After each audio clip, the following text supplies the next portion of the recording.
Paano mabubuo mo yung isang project mo kung ang butas nila ay the same side? Ayan. Good day mga pads, welcome to Padaskarte TV.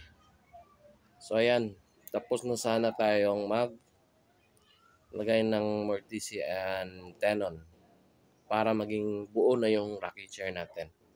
Ayan o, kung nakikita nyo itong part na to, yung dalawa is yun yung connection nilang dalawa nung isa. Ang problema ngayon pads ay ito ang masaklap. Ano bang ginawa mo mga? The same sides yung nabutasan natin. Gaya nito. Ito. Tsaka dito. Ayan. Ang problema, same side sila. Ito. Ayan o. Tsaka ito. So masaklap.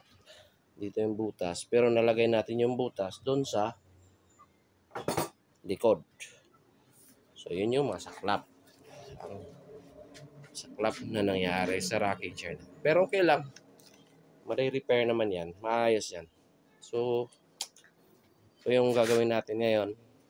Bubutasan natin yung kabila. Pagkatapos, tatapalan natin yung mga butas na maling butas na nagawa. Tsaka, assemble na natin. So, mamaya, ma-assemble na to. Ito yung masaklap. Kung mayroong mga karpintero, kung mga veterano, pinagdaanan na rin nila ito eh. Ayan o. Ito yung butas.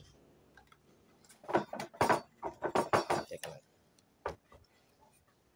Paano mabubuo mo yung isang project mo kung ang butas nila ay the same side? Ayan.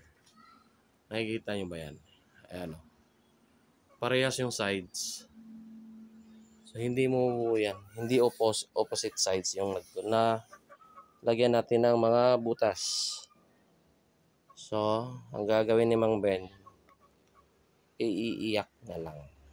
Hindi. Babaguhin natin yung mga butas. Tapal na lang. Medyo pangit yung output pero gawa natin ng paraan na magiging camouflage siya dito sa kahoy pagkatapos ng magawa.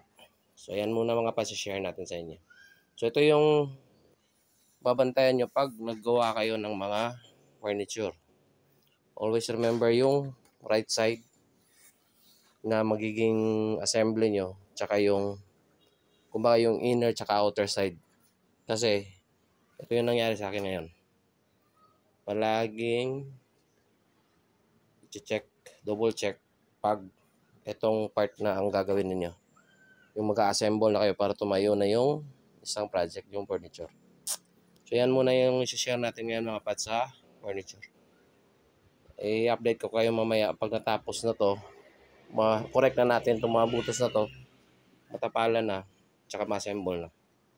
So hanggang dyan na lang muna. Ciao.